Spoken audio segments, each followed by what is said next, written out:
तहफ़्फ़ुज़ ख़त्म नबूवत। आज भी एक केस हमारे साहब रोशन भाई हैदराबाद में चलता है, वो जाते हैं बेचारे, वो एक हमादी होते थे टिंडो आदम में, उन्होंने एक सरकार के ख़िलाफ़ झूठी एफआईआर कटवाई और यही दावा किया कि उन्होंने अस्तग़फिरुल्लाह नबूवत का दावा कर दिया, जिसका सबूत ये मौजूद है।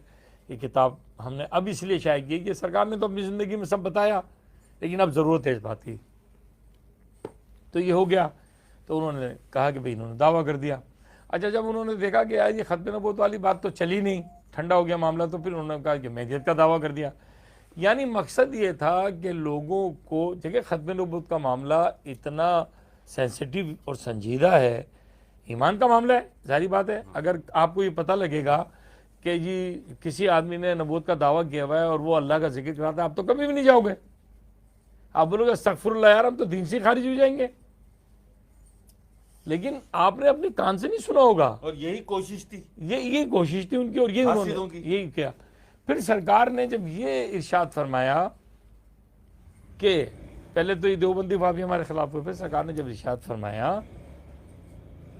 कि रूहानियत में जो लोग हैं अहले नज़र, जो रूहानियत में हैं, जो जानते हैं, जिनको अल्लाह ने अता किया है, उनको पता है कि दुनिया में, पूरी दुनिया में, पूरी कायनात में, पूरे आलम में 3 आदमी हैं जो बैत करने का हक रखते हैं, एक वक्त का गौस और 2 कुतुब, सीनियर कुतुब, बस इसके अलावा बैत नहीं कर सकते।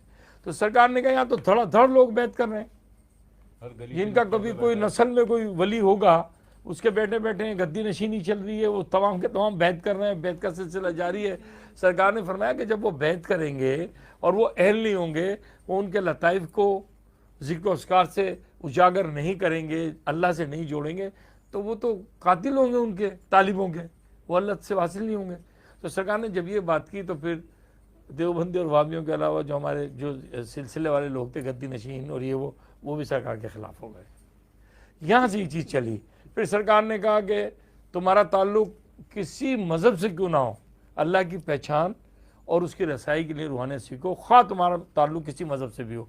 तो सारे गैर मुस्लिम सरकार पर टूट पड़े, ईसाई आने लगे, सिख आने लगे, हिंदू आने लगे, हमने खुद देखा।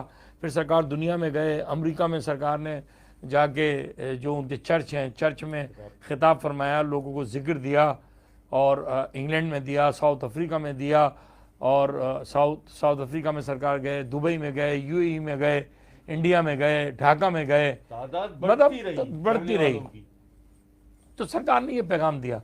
तो ये पैगाम चूँकि हक का पैगाम था और आना उन रूहों ने था कि जो अल्लाह की रूहें थी, तो जाहिर बात है सब ने तो आना नहीं था, लेकिन मुखालफत इसलिए बढ़ी कि सबकी दुकानें बंद होने लगी, खदशा पैदा हुआ, जिसकी वजह से ये सब मामला हुए।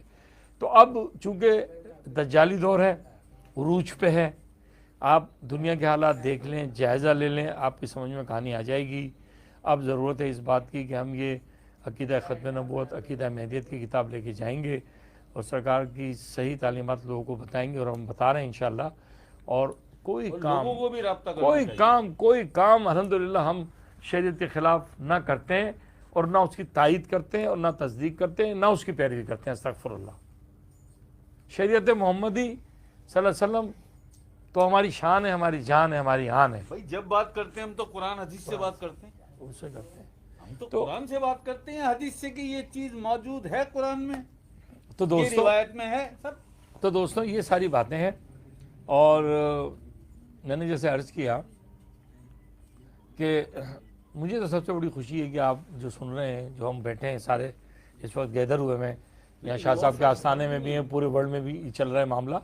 हम सारे तालिब हैं, सब अल्लाह की तलब में बैठे हैं। हमारा कोई एजेंडा तो नहीं है ना, देखिए ना, आप हैं, मैं हूँ। जब हमें सरकार ने बैत नहीं किया, अब वो ज़ाहिरी मौजूदगी नहीं है। अभी आप यकीन करें कि महफिल हुई, क्या मैं आपको बताऊँ, सरकार तशरीफ़ लाए, क्या बताऊँ मैं आपको। फिर मेरे अंदर से फुहारें निकलने लगती है। मैं क्या बताऊँ आपको कि क्यों ये रोना क्यों आता है। ये इसलिए आता है कि अपने नसीब पे हमें खुशी होती है, तो हम अल्लाह के हजूर होते हैं कि मालिक हमें चिपटा के रखना अपने दामन से, अपने पाँवों से, हजूर नबी करीम सल्लल्लाहु अलैहि वसल्लम के कदमों से, हज़रत अली मौला